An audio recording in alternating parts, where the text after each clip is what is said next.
안녕하세요.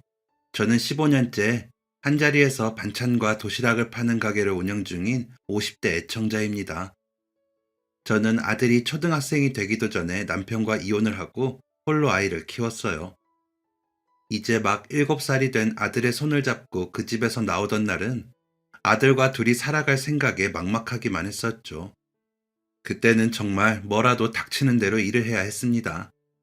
나만 바라보고 있는 우리 아들, 어떻게든 제대로 키워야 된다는 생각에 무슨 일이든 이 악물고 했던 것 같아요.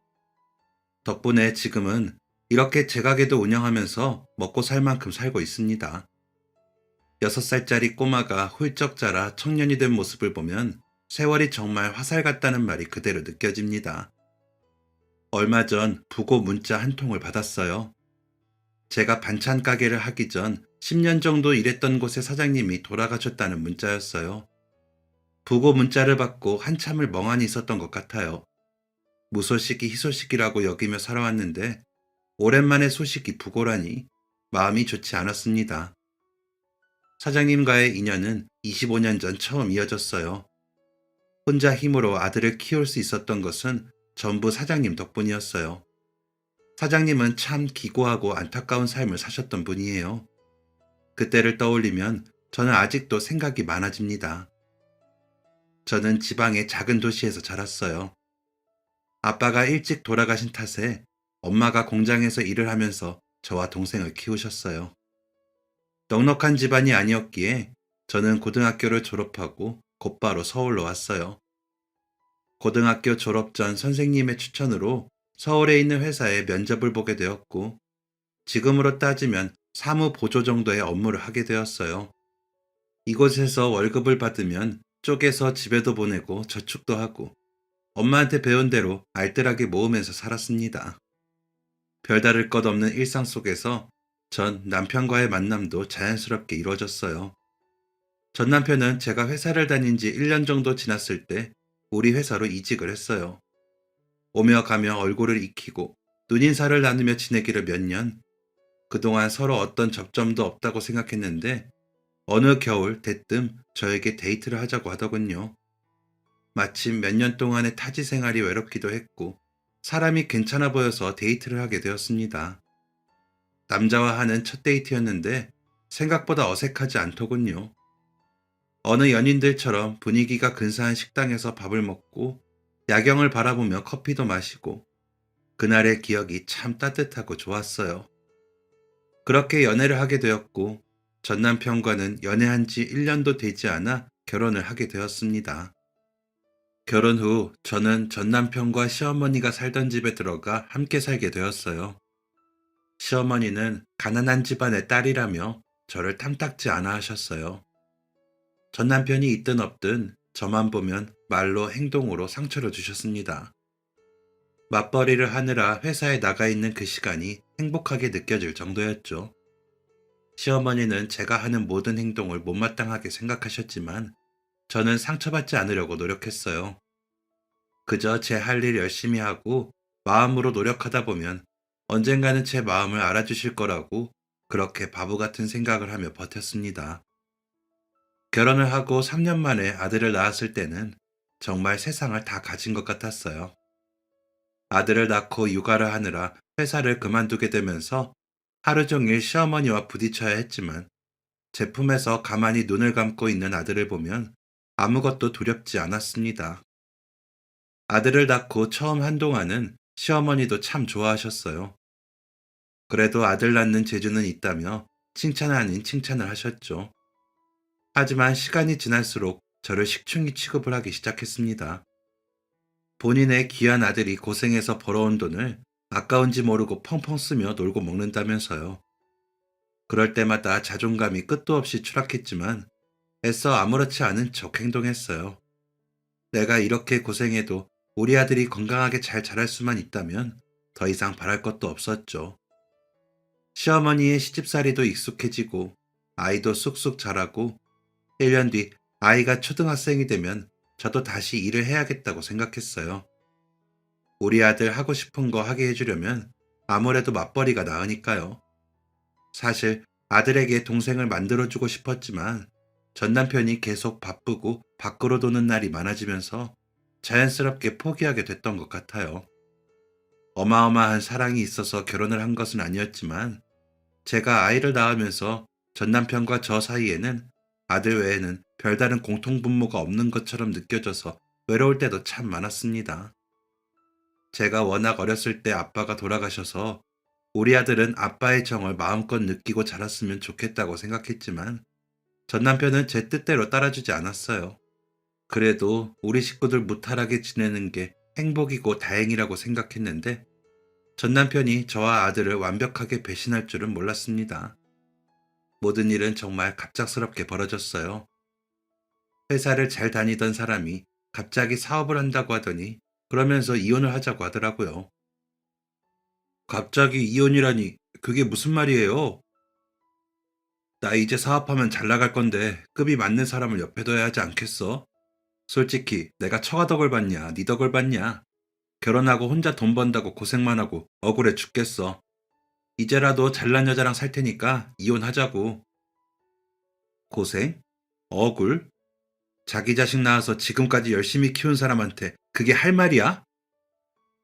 억울해서 따지고 드러눕고 소리를 질러봤지만 전 남편은 꿈쩍도 하지 않았어요. 저랑 이혼해야 사업을 할 수 있다면서 위협적인 태도를 보였습니다. 본인 옆에 제가 있는 건 창피하다며 이미 바람을 피운 지 꽤 오래됐다면서 뻔뻔하게 나오는 그 면상을 보는데 역겨웠습니다. 아들도 걸림돌이라며 데리고 나가라는 말을 들었을 때 힘겹게 붙잡고 있었던 이성의 끈이 툭 하고 끊어진 것 같았어요. 전 남편이 위자료를 합치고 준 돈은 터무니없이 적었습니다. 25세 시집와서 32살이 될 때까지 모진 시집살이와 외로움을 견딘 값치고는 억울했습니다. 하지만 이미 작정하고 돌아선 사람을 붙잡을 힘도 마음도 없었어요. 자식까지 귀찮은 짐짝 취급하는 모습은 견딜 수 없었습니다. 저는 결국 아들과 함께 쫓겨나듯 그 집에서 나왔습니다. 식구로 살아온 세월이 몇 년인데 이렇게 허무하게 모든 것이 끝난다는 사실에 허탈했어요. 아이를 데리고 친정에 갈까도 생각했지만 평생 고생한 엄마에게 상처를 주고 싶지 않아서 이혼 사실도 숨길 수밖에 없었습니다. 결국 제가 상경에서 처음 살았던 동네로 가게 되었어요. 어떤 집을 구해야 하나 고민하던 중 운 좋게 아들과 둘이 지내기에는 그럭저럭 괜찮은 단칸방을 구하게 되었어요. 아들 손을 잡고 집을 구하는 제 모습이 딱해 보였는지 주인 아주머니가 비어있는 방에서 바로 지낼 수 있게 도와주셨습니다. 비록 지금은 가진 것도 없고 단칸방에서 둘이 함께 지내지만 반드시 내 손으로 성공해서 나에게 상처 준 그 사람들 보란듯이 잘 살겠다고 매일 밤 일을 갈았어요. 그러려면 일자리부터 찾아야 했어요. 일단 아들을 유치원에 보내고 제가 할 수 있을 만한 일을 찾아다니기로 했습니다. 신문도 뒤져보고 동네도 돌아다녀 봤지만 마땅한 일이 없어 고민이었어요. 마침 주인집 아주머니를 만나서 이런저런 이야기를 나누는데 저에게 파출부 일을 해보겠냐며 말을 꺼내셨어요. 들어보니 아들 유치원 보내고 출근해서 저녁 정리까지만 하면 되더라고요. 주인집 아주머니가 아들 유치원이 끝나면 제가 올 때까지 봐주시겠다고 선뜻 말씀해 주셔서 한번 해보기로 했습니다. 주인집 아주머니가 말씀을 잘해 주신 건지 면접도 없이 곧바로 출근을 하게 되었어요. 아들을 유치원에 보내놓고 서둘러 알려주신 주소로 향했습니다. 버스에서 내려 한참을 걸어 도착해 보니 입이 떡 벌어지는 큰 대문 앞에 도착했어요. 집에 들어가니 50대쯤으로 보이는 집주인이 반겨주셨어요. 집이 커서 격일로 청소하는 사람이 오니 저는 음식과 고등학생 아들 위주로 신경을 써주면 좋겠다고 하셨죠. 그리고 그 집에는 특이하게 간병인도 함께 살고 있었어요. 자신은 아침에 나가서 저녁 전에 돌아오니 신경 쓰지 말라며 친절하게 웃어 보이는 간병인의 모습에 주인집 아주머니의 말씀이 떠올랐습니다. 거기 원래 오래 일하던 사람이 내 친구라서 진석 엄마 바로 연결해 준 거야. 거기 사장님이 사업도 크게 하고 돈도 잘 버는데 성품도 좋아서 내 친구도 오래 일했잖아. 그 집은 까다로운 거 하나 없대. 아, 근데 그 집에 간병인이 있다나 봐. 그 집 사모님이 사고를 크게 당해서 지금 식물인간 상태로 병원에 누워 있는데 사고 전부터 간병인이 늘 사모님을 돌봐서 지금도 그렇게 하나 보더라고. 진석 엄마랑 마주칠 일은 거의 없을 테지만 알고 있으라고. 지금도 병원에 누워있을 얼굴도 모르는 사모님을 떠올리니 이 집안도 여러모로 다들 힘들겠구나 싶었어요. 제가 출근길에 장을 봐서 도착하면 집은 늘 비어 있었습니다. 어쩌다 간병인이 늦게 나가는 날이면 저와 짧게나마 이야기를 나누기도 했어요. 주말에도 하루도 빠짐없이 병원에 간다는 간병인에게 힘들겠다고 이야기했더니 병상에 누워있는 사람만 하겠냐며 진심으로 사모님 걱정을 하더라고요. 이렇게 마음이 따뜻한 사람이라 이 일을 할 수 있구나 싶어서 저도 이 집 식구들을 위해 조금이라도 신경을 더 써줘야겠다는 마음이 들었어요. 사장님 댁 아들은 고등학생이라서 저와 마주칠 일이 거의 없었는데 시험 기간에 우연히 만나면 어찌나 인사를 바르게 하고 친절한지 괜히 더 마음이 쓰였습니다. 그래서 퇴근 전에 간식을 만들어 책상에 올려두는 것으로 제 마음을 표현하기도 했어요. 아이의 방을 청소할 때면 늘 보는 사진이 있었어요. 액자에 끼워 책상 위에 올려둔 가족 사진. 아이 옆에서 활짝 웃고 있는 사람이 분명 사모님이겠죠.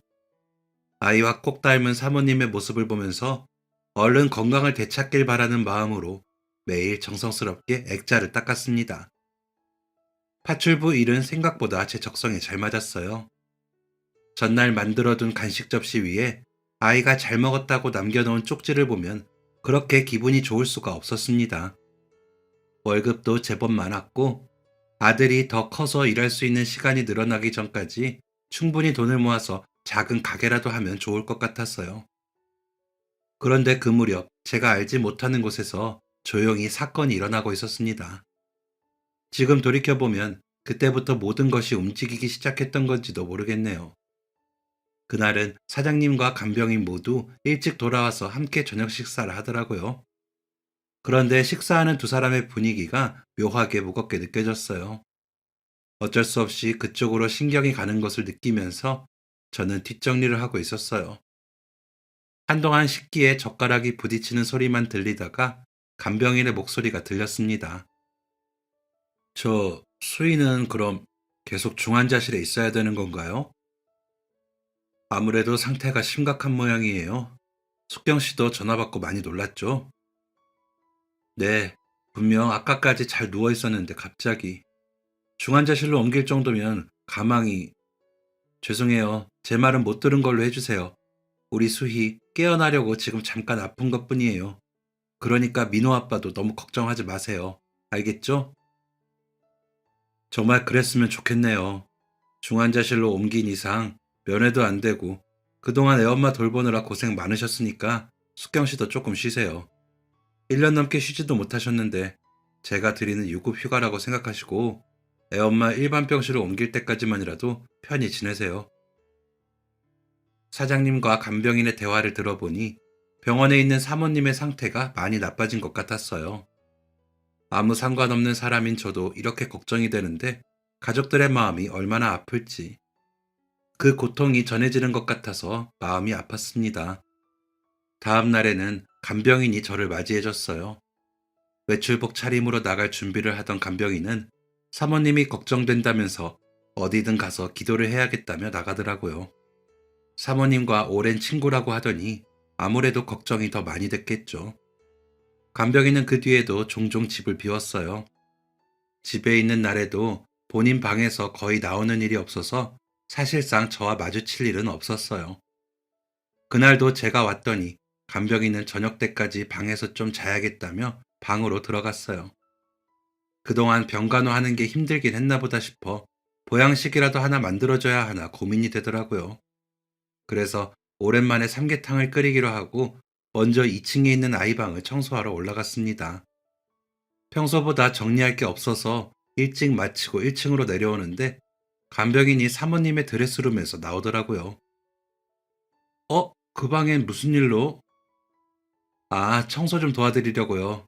2층 하시는 것 같아서. 아니에요. 그건 제 일인데 하지 마세요.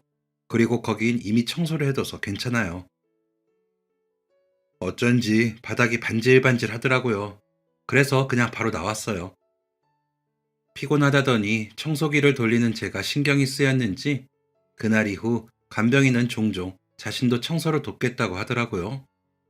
제 성격상 제 일을 남에게 넘기는 것도 부탁하는 것도 싫어해서 극구 말리긴 했지만 간병인도 저렇게 일을 좋아하는 걸 보니 편하게 살 팔자는 아니구나 싶어 저를 보는 것 같아 헛웃음이 났습니다. 그렇게 몇 달의 시간이 흘렀습니다. 사모님은 여전히 중환자실에서 나오지 못했어요. 걱정이 많은지 표정이 어두워진 사장님을 볼 때마다 마음이 좋지 않았어요. 이렇게 많은 사람들이 기도하는데 아직도 마음이 부족한 건지 사모님의 상태는 그대로였어요. 그럴 때마다 이 가족에게 제발 기적이 찾아오길 간절히 바랐습니다. 언제가 되었든 사모님이 꼭 깨어날 수 있게 해달라고요. 그 무렵 저도 아들 때문에 병원에 가게 되었습니다. 아들이 갑자기 맹장 수술을 받게 되었거든요. 어린 아들을 병원에 혼자 두고 일을 하러 가려니 마음이 여간 불편한 게 아니었어요. 입원한 탓인지 괜히 더 칭얼거리는 아들을 볼 때마다 미안한 마음이 들었습니다. 아들을 생각하며 서둘러 일을 마치고 퇴근을 하려는데 사장님이 며칠 출장을 가게 되었다면서 어차피 아이는 학교에서 밥을 먹고 늦게 돌아오니 낮에 반찬만 만들어 놓고 일찍 퇴근하라고 하시더라고요. 속으로 얼마나 기뻤는지 몰라요. 다음날 사장님의 말씀대로 반찬을 만들어 놓고 서둘러 집을 나섰습니다. 제 아들이 입원한 걸 아는 간병인이 집 청소는 자신이 대충 하겠다며 얼른 가보라고 해서 더 일찍 나올 수 있었어요. 아들도 제가 일찍 와서 좋다며 그날은 울지도 않고 보채지도 않고 잘 지내더군요. 한참 옆에서 어리광을 부리던 아들이 잠들고 잠시 걷고 싶어서 밖으로 나왔어요. 병원 뒤쪽으로 조성해 놓은 산책길을 걷는데 맞은편에서 휠체어를 끌고 오는 사장님을 발견했습니다. 분명 출장을 간다고 하셨는데 병원엔 대체 무슨 일이지? 궁금한 마음에 사장님을 불렀더니 사장님은 저를 보고 깜짝 놀라셨어요. 사장님, 지방으로 출장 가신 거 아니에요? 진석 엄마, 여긴 무슨 일로? 미안하지만 지금 이 상황 모른 척 해줄 수 있겠습니까? 오늘 나 본 거 비밀로 하면 내가 정말 크게 보답할게요. 집에는 말하지 말아줘요. 네? 무슨 일이길래 뭔가 사정이 있는 듯 조심스럽게 말하는 사장님을 바라보다가 휠체어로 시선을 옮긴 순간 정말 깜짝 놀랐습니다. 넘어질 뻔했는데 겨우 중심을 잡았어요. 휠체어에 탄 사람은 실제로 한 번도 본 적은 없었지만 그동안 매일 사진으로 봐왔기 때문에 한눈에 알아볼 수 있었어요. 분명 많이 아이였지만 표정만큼은 사진 속 모습 그대로였습니다. 민호방에 있던 사진, 사모님? 중환자실에서 나오신 거예요? 깨어나신 거예요? 분명 사모님은 식물인간 상태로 중환자실에 몇 달째 누워 계신다고 들었는데 제 앞에서 멀쩡히 의식이 있는 상태로 저를 바라보는 사모님의 모습에 순간 온몸에 소름이 돋았습니다. 사모님은 저와 사장님을 번갈아 바라보며 궁금한 표정을 짓고 있었어요. 안녕하세요. 저는 사장님 댁에서 일하고 있는 사람이에요. 민호 방에서 사모님 사진 봤어요. 사진보다 훨씬 미인이시네요. 민호가 참 예의가 바르고 착해요. 그런 아들을 둬서 정말 좋으시겠어요? 제 말을 알아들으신 건지 사모님은 저를 바라보며 빵끝 미소를 지었습니다. 잠시 놀란 표정으로 저를 바라보던 사장님이 시간 있으면 잠시 함께 산책을 하자고 말씀하셨어요. 저는 조용히 휠체어 뒤에 서서 사장님의 속도에 맞춰 천천히 걸었습니다. 사실 숙경 씨, 그러니까 간병인은 이 사람이랑 아주 오래된 친구예요. 네, 알고 있어요. 간병인이랑 둘이 있을 때 사모님과 친구라는 얘기 들었어요. 그래서 더 걱정을 많이 하셨구나 싶었거든요. 그랬군요. 두 사람은 아주 어렸을 때부터 한 고향에서 자란 친구였어요. 고등학교 때까지 단짝으로 함께 지냈는데 결혼을 하면서 사는 지역이 달라지면서 자연스럽게 만나는 횟수가 줄었죠. 아내는 저에게 숙경 씨 이야기를 참 많이 했어요. 항상 보고 싶고 그리운 친구라고요. 한동안 연락도 끊기고 소식도 모르고 지냈는데 몇 년 전 숙경 씨가 아내한테 연락을 한 거예요. 거의 10년이 넘게 연락이 끊겼던 간병인이 사모님에게 전화를 했을 때 사모님은 정말 기뻐했대요. 남편이 도박으로 재산을 다 날리고 이혼을 했지만 빚쟁이들은 간병인까지 따라다니며 못살게 굴었고 결국 돈도 다 떨어지고 갈 곳도 없자 오랜 친구인 사모님에게 연락을 했다고요. 간병인의 연락을 받은 사모님은 망설임 없이 간병인을 집으로 불러 기꺼이 방 한 칸을 내어주셨대요. 얼마든지 원할 때까지 머물러도 좋다면서요. 아내가 암은 아니지만 병 때문에 투병 생활을 오래 했어요. 그래서 몸도 약하고 병원에 갈 때는 늘 누군가 함께 가야 했죠. 그 사실을 알게 된 숙경 씨가 자처해서 아내의 간병인으로 일을 하겠다고 했어요. 이렇게 집에서 지내게 해주는 것도 고마운데 자신도 도움이 됐으면 좋겠다면서요. 아내가 좋아하기도 했고 저는 정식으로 숙경 씨를 아내의 간병인으로 채용해서 월급까지 지급했습니다. 숙경 씨가 오고 나서 아내의 병세가 몰라보게 좋아졌어요. 친한 친구가 곁에 있어서 그런지 더 이상 간병인이 필요 없을 정도로 건강해졌거든요. 사장님은 그 시절 사모님을 그리워하는 듯 사모님의 어깨에 살포시 손을 얹었어요. 숙경 씨는 여전히 갈 곳이 없었어요. 월급을 섭섭지 않게 줬지만 빚도 있는 것 같고 그 자세한 내막까지는 묻지 않았으니까요. 아내는 자기가 건강하게 된 게 다 숙경 씨 덕분이라고 친구만 원한다면 계속 지내게 해주고 싶다고 얘기를 하길래 저도 동의했죠. 병원 정기검진을 다녀오면 숙경 씨에게 이야기하겠다고 그랬는데 정기검진을 받던 날 사모님은 간병인과 함께 병원에 갔대요. 병원에서 이제 검진 기간도 더 길게 잡아도 될 정도로 건강해졌다는 말을 들은 사모님은 기분이 날아갈 것 같이 좋았대요. 그래서 간병인에게 두 사람이 자란 고향으로 드라이브를 가자며 졸랐다고 해요. 들뜬 친구의 모습에 거절할 수 없었던 간병인은 집에서 몇 시간 떨어진 고향으로 떠났대요. 그날 고향에 도착한 두 사람은 곳곳에 남아있는 추억을 찾아내느라 시간 가는 줄 모르고 돌아다녔대요. 여고생 시절이 떠오르면서 기분이 너무 좋았다고요. 저녁까지 먹고 나니 주변은 완전히 캄캄한 어둠으로 바뀌었고 그제서야 집에 갈 생각을 했다면서요. 서울에서 고향으로 가는 길 내내 친구가 운전을 한 게 마음에 걸렸던 아내는 올라갈 때는 자신이 직접 운전을 하겠다고 했대요. 숙경 씨는 열심히 말렸지만 아내의 고집을 꺾을 수는 없었다고요. 외진 곳이고 주변이 어두웠지만 차가 많이 없는 곳이니 고속도로를 타기 전까지만 운전대를 맡길 생각이었대요. 어디서 바꾸면 좋을까 생각을 하고 있는데 순식간에 사고가 난 거죠. 아, 그 사고 때문에 사모님이 어둠 속에서 큰 차가 사모님이 있는 운전석으로 돌진한 건 정말 순식간에 일어난 일이었다고 했습니다. 그때의 충격으로 사모님은 물론이고 조수석에 타고 있던 간병인까지 정신을 잃었다고요. 얼마나 시간이 흘렀을까?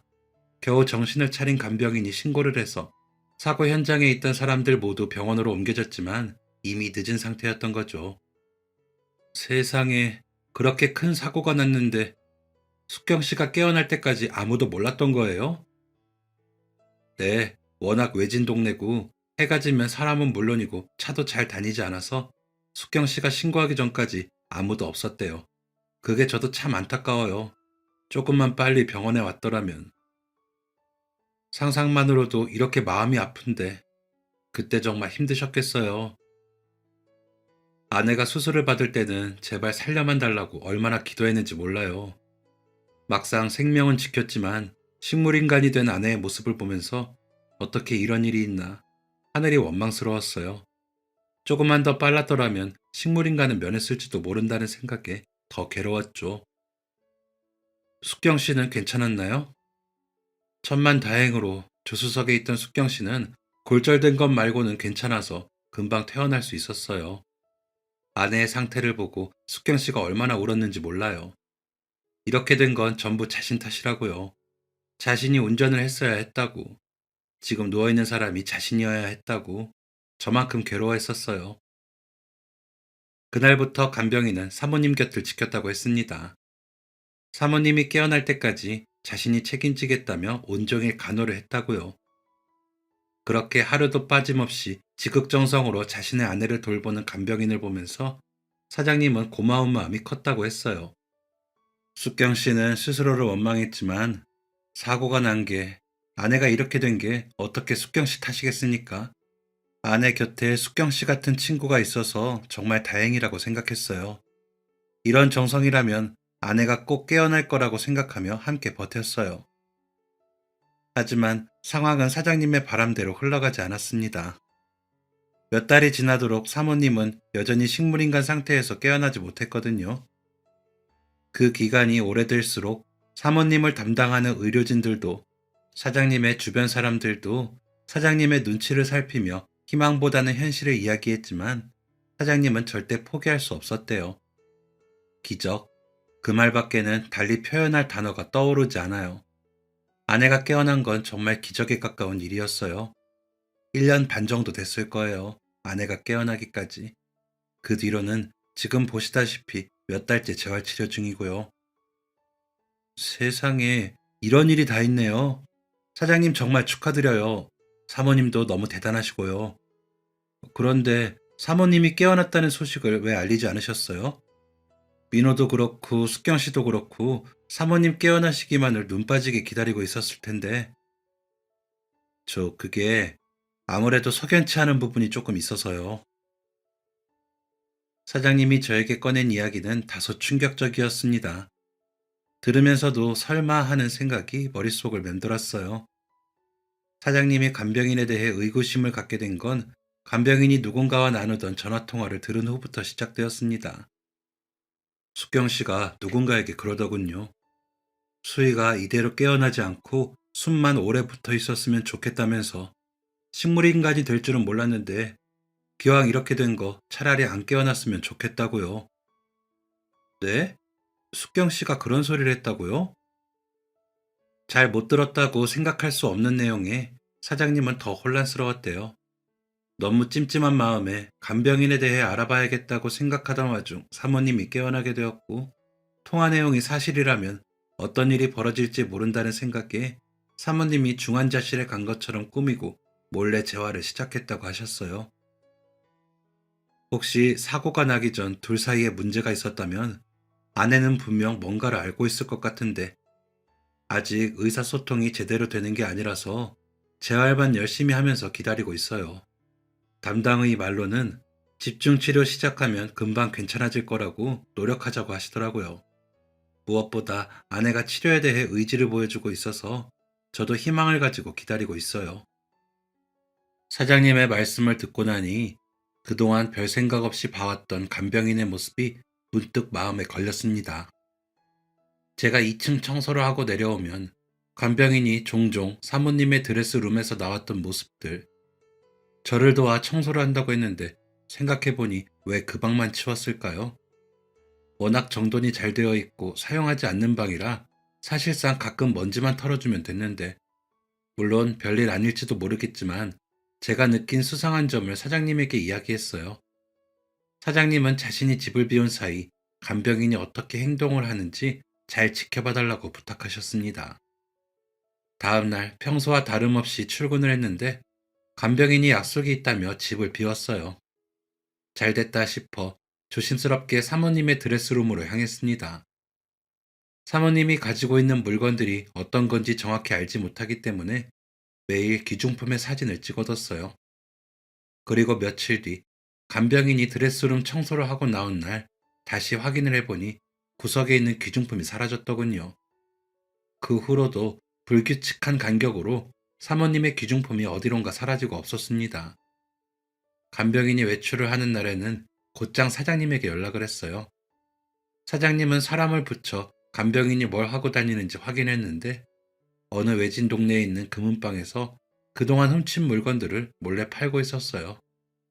그러고는 아무렇지 않은 척 집에 돌아와 병실에 누워있는 사모님이 너무 안 돼서 기도를 하고 왔다며 저에게 거짓말까지 했습니다. 사장님이 들었다던 의심스러운 통화는 저도 듣게 되었어요. 발코니 쪽에서 간병인의 목소리가 들리기에 몰래 다가가 들었더니 누군가에게 사모님에 대해 이야기를 하고 있었습니다. 아직 중환자실에 있는데 이것도 괜찮다고. 이 상태로 죽지만 않고 쭉 있었으면 좋겠다고요. 걱정하는 내용이라기엔 간병인의 목소리가 너무 밝고 웃음이 섞여 있어서 무섭기까지 했습니다. 이런 모습들을 보며 사장님과 저는 확신했어요.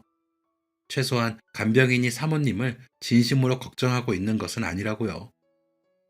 사장님과 제가 은밀하게 움직이는 사이 사모님은 집중 치료를 받으면서 조금씩 의사소통이 가능하게 되었어요. 사장님의 연락을 받고 병원에 갔을 때 드디어 오랜 기다림 끝에 진실을 마주할 수 있게 되었습니다.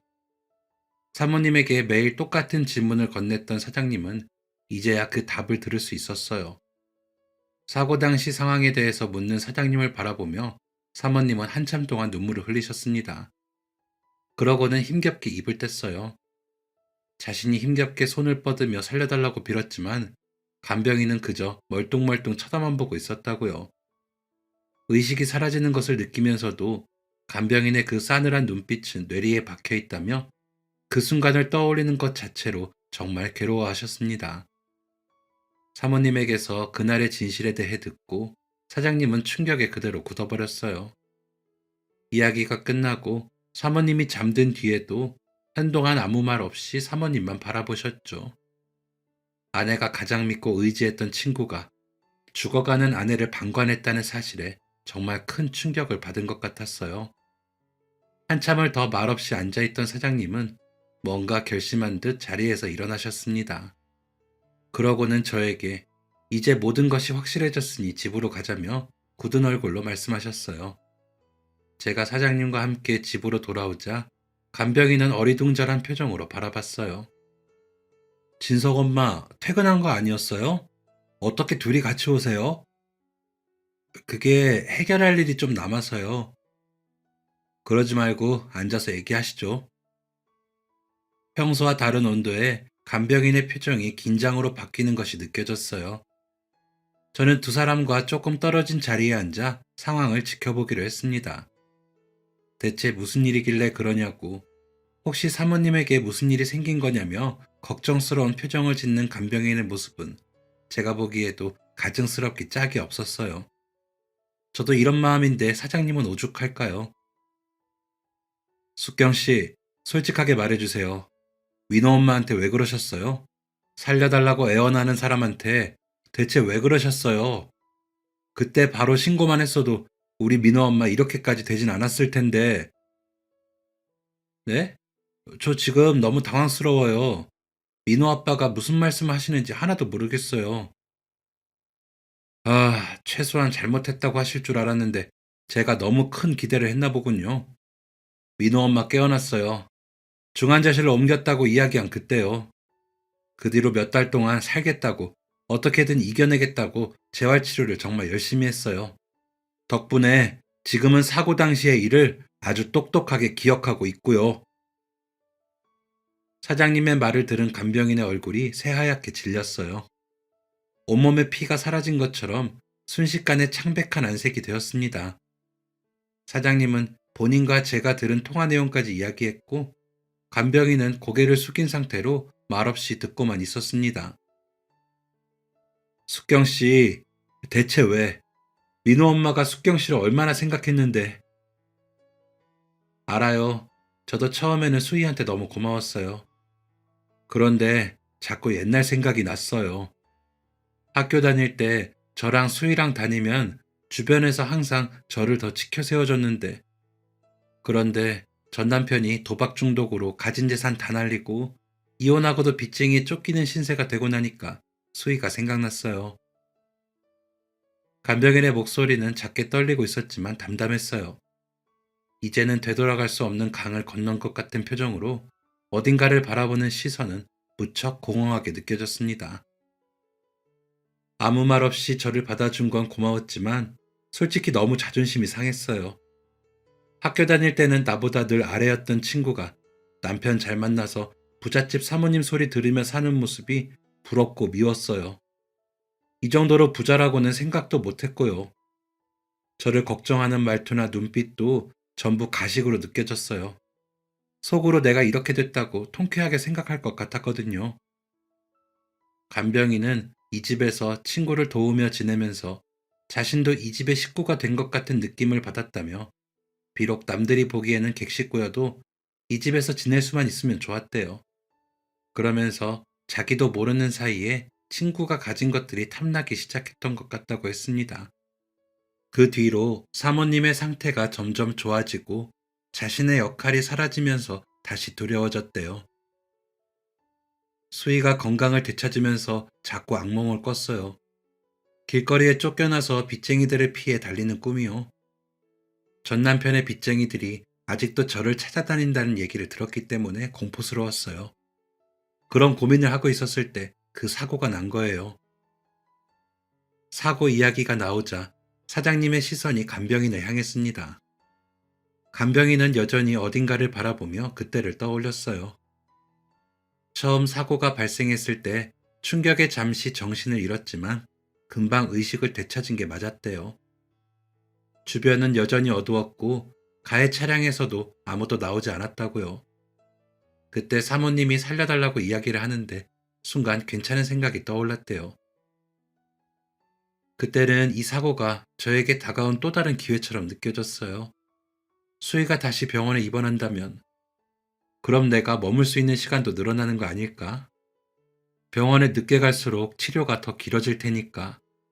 그러면 최소한 몇 달은 더 이 집에서 누리면서 월급 받으면서 살 수 있을 거라고 생각했어요. 수희가 누워있는 시간이 길어질수록 제가 돈을 벌 수 있는 시간도 늘어나니까 일부러 신고를 늦게 한 건 맞지만 식물인간이 될 줄은 몰랐어요. 정말이에요. 사모님이 식물인간이 되었다는 소식을 들었을 때는 금방 깨어날 거라고 생각했대요.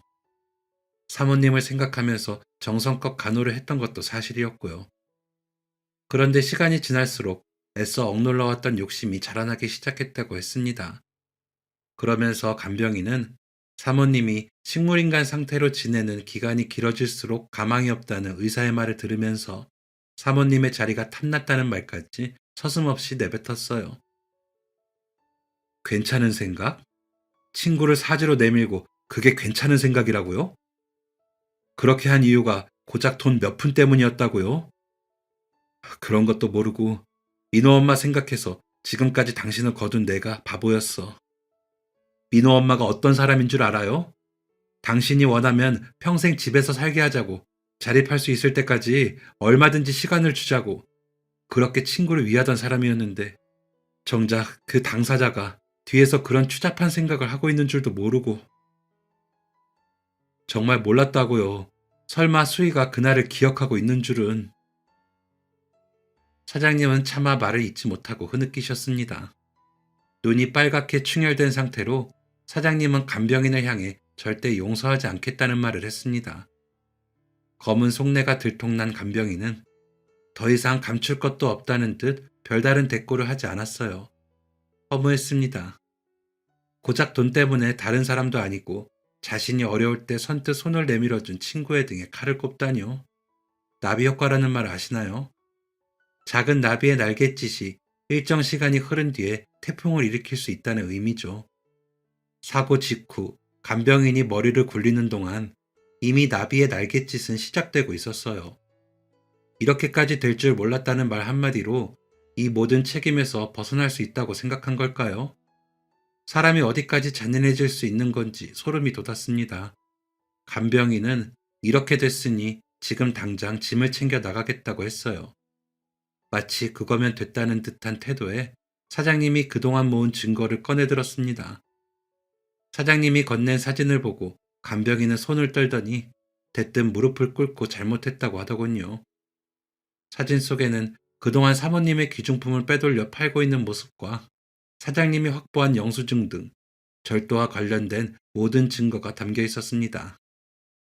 그날 사모님을 식물인간 상태로 만들었던 사고에 대해서는 잘못했다는 말을 단 한 번도 하지 않았으면서 너무나 쉽게 무릎을 꿇는 모습에 기가 찼습니다. 그동안 민호 엄마가 아끼던 귀중품을 참 많이도 팔았더군요. 이건 명백한 증거가 있으니 마땅한 벌을 받아야겠죠. 선처는 없습니다.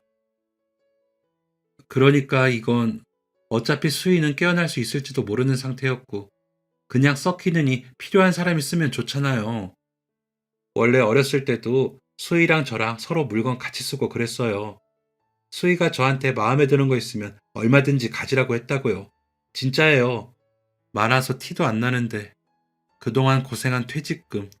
그래, 퇴직금이라고 생각하세요. 다른 돈 안 받을 테니. 퇴직금? 미도 엄마 재활치료하는 동안 몇 달 동안 집에서 아무것도 안 한 당신한테 그동안 고생했으니 이제 좀 쉬라고 월급 꼬박꼬박 준 건 잊었나요? 민호 엄마한테 미안한 마음은 없는 거예요? 끝까지 민호 엄마한테는 사과 한마디 없네요. 어떻게 이럽니까, 사람이? 다그치는 건지 애원인지 모를 사장님의 말에도 간병인은 자신만 생각하고 있었어요. 고소를 당할지도 모른다는 사실에 잔뜩 겁에 질려서 이 상황에서 벗어나고 싶어 했어요. 사장님에게 계속 빌던 간병인은 자신의 방으로 들어가더니 얼마 지나지 않아 가방 하나를 들고 서둘러 나왔어요. 대충 우겨 넣은 듯 가방 밖으로 옷가지가 삐쭉 나와 있었고 지금 간병인이 처한 상황처럼 엉망진창이었습니다. 급하게 문 밖으로 나가려는 간병인을 사장님이 붙잡았어요. 아무런 책임도 지지 않고 어딜 도망치느냐고요. 한참 실랑이를 벌이던 사장님과 간병인은 초인종 벨소리에 행동을 멈췄습니다. 제가 서둘러 문을 열자 경찰이 등장했어요. 제가 사장님과 미리 이야기를 해서 집에 들어가기 전 신고를 했었거든요. 간병인이 죄를 뉘우치고 스스로 경찰서에 가길 바랐지만 결국 끌려가는 신세가 되었네요. 경찰이 늦지 않아서 다행이었어요. 눈앞에 경찰이 나타나고 나서야 간병인은 사모님에게 직접 이야기하고 용서를 구하겠다고 했지만 사장님은 단호했습니다. 이야기를 나누면서 사장님은 간병인이 진심으로 자신의 잘못을 뉘우치고 사모님에게 용서를 구할 수 있는 기회를 분명 줬습니다. 그것을 알아채지 못하고 그 기회를 날려버린 것 모두 간병인이었죠. 경찰차에 타면서 계속 뒤를 돌아보며 눈물을 흘리던 그 모습을 보니 딱 악어의 눈물이 생각났습니다. 간병인은 자신이 무엇을 잘못했는지 알고 있긴 한 걸까요? 간병인은 절도죄로 법의 심판을 받게 되었습니다. 그동안 간병인이 저지른 수많은 잘못에 비하면 터무니없이 적은 형량이었지만 결국 구속되었어요. 그 짧은 기간 동안 간병인은 뭔가를 깨닫긴 했을까요? 사모님에게 진심으로 사죄할 마음이 생겼을까요? 교도소에 있는 동안 전 남편의 빚쟁이들에게 소문이 난 간병인은 출소 이후 그들을 피해 도망 다니느라 숨어서 지내는 신세가 됐다는 이야기를 건너 건너 듣게 되었습니다. 다시 도망자 신세로 전락한 간병인을 떠올리니 어쩐지 마음 한구석이 꽉 막힌 것 같았어요. 선한 사람들의 호의를 못된 마음으로 이용한 사람의 최후가 어떨지는 아직 모르겠어요. 다만 제가 상상할 수 없는 악행을 저지른 사람이 너무나 평범하고 선해 보이는 사람이었다는 것이 여전히 저에게는 충격으로 남아 있습니다. 간병인을 정리하고 사장님은 사모님의 재활에 더욱더 매달렸습니다. 아내를 지켜주지 못했다는 죄책감과 이 모든 사건을 모르고 있었다는 미안함, 뒤늦게 알아버린 자신에 대한 원망을 그대로 짊어지고 그 마음을 담아 지극정성으로 사모님을 보살폈습니다. 사장님은 아들과 함께 사모님 곁에서 최대한 많은 시간을 함께 했어요. 가족들이 곁에 있어서였을까요? 사모님은 집에서 통원 치료를 할 수 있을 정도로 상태가 좋아졌어요. 휠체어에 의지한 채 집으로 들어온 사모님은 한동안 흐느껴 울었습니다. 다시는 돌아올 수 없을 줄 알았다고, 너무 그리웠다고, 집안 구석구석 따뜻한 눈길을 담아 살폈어요. 그 모습을 보는데 괜스레 저까지 눈물이 나올 것 같았습니다. 사모님이 집에 오시기 전 저도 병원을 오가며 사모님을 살폈어요. 덕분에 사모님이 집에 오고 난 이후 저는 사모님의 간병을 더 중점적으로 하게 되었습니다. 사장님은 전보다 훨씬 많은 월급을 주시면서 사모님을 잘 부탁한다고 당부하셨어요. 믿었던 사람에게 큰 배신을 당하고 사람을 함부로 믿기 어려웠을 텐데도 저에게 선뜻 사모님을 부탁하셔서 더욱더 큰 책임감이 생겼어요. 사모님이 오시고 나서 집 안팎의 모든 것은 사모님 위주로 조금씩 바꿔나갔어요. 남편과 아들의 극진한 보살핌 덕분에 사모님의 상태는 나날이 좋아졌어요. 사모님은 가끔 저에게 간병인 이야기를 하셨어요. 가장 친한 친구라고 생각했던 사람이 자신에게 그런 짓을 저질렀다는 사실을 잊고 싶은지 아주 옛날 좋았던 기억에 대한 일들만 꺼내놓으셨죠. 저는 말없이 들으며 사모님의 마음을 어루만져 주려고 노력했습니다. 되돌릴 수 없는 일 때문에 더 이상 사모님이 고통받지 않았으면 했거든요.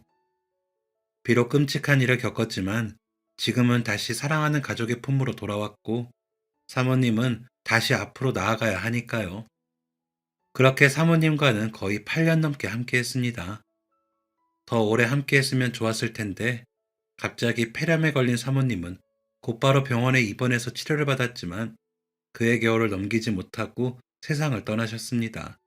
작은 기침에도 괴로워하는 사모님의 모습을 지켜보는 것은 정말 힘들었지만 이제는 그 모습마저 볼 수 없다는 생각에 마음이 너무 아팠어요. 부디 하늘에서는 아픔 없이 행복한 기억만 가지고 마음껏 뛰어다녔으면 좋겠다는 마음을 담아 사모님을 보내드렸어요. 장례를 치르고 사장님은 저에게 일주일 휴가를 주셨어요. 그동안 고생 많았다고 마음 좀 살피고 오라면서요. 갑작스럽게 생긴 휴가는 기쁘지 않았습니다. 휴가 내내 저는 사모님의 납골당을 찾아 1시간이고 2시간이고 사모님과 이야기를 나누고 왔어요. 휴가를 끝내고 출근을 했더니 사장님이 말씀하셨어요. 진석 엄마, 고생 많았어요. 지나고 보니 정말 많은 일이 있었는데 덕분에 잘 버텼던 것 같아요. 이제 아내도 먼 여행을 떠났으니 진석 엄마도 하고 싶은 거 하면서 살아야죠. 아내가 그러더라고요. 진석 엄마 음식은 따뜻한 마음이 느껴져서 좋다고요. 이건 아내가 주는 퇴직금이에요. 10년 가까이 우리 집을 지켜줘서 고마웠어요. 네? 퇴직금이라니. 사장님이 저를 위해 준비한 퇴직금은 상상할 수 없을 만큼 큰 돈이었어요. 이렇게 큰 돈은 받을 수 없다고 극구 사양했지만 사장님은 밤낮 없이 사모님을 돌보느라 고생한 저와 그 때문에 서운했을 제 아들을 위해서라도 받으라며 말씀하셨습니다. 제 솜씨를 살려 가게라도 하면 분명 잘 될 거라면서요. 저는 결국 그 돈을 받았습니다. 사모님이 저에게 남긴 유산이라고 생각하라는 사장님의 호의를 받아들이기로 했어요. 그 후 저는 반찬과 도시락을 파는 가게를 열고 장사를 시작했습니다. 오픈하고 자리를 잡기 전까지 사장님이 정말 많은 도움을 주셨어요. 워크샵이나 야유회가 있을 때면 항상 저희 가게에서 도시락을 주문하셨어요. 많이 신경 써주신 덕분에 지금까지 남들에게 손 벌리지 않고 아들과 잘 먹고 잘 살고 있습니다. 그렇게 15년이라는 세월이 또 흘렀어요. 사장님의 부고 소식에 달려간 장례식장에는 이미 훌쩍 자라서 가정을 이룬 사장님의 아들이 상주가 되어 있었어요. 저를 보며 와줘서 고맙다고 제 손을 잡고 고개를 끄덕이는 민호를 보니 흐릿했던 기억들이 선명하게 되살아났습니다.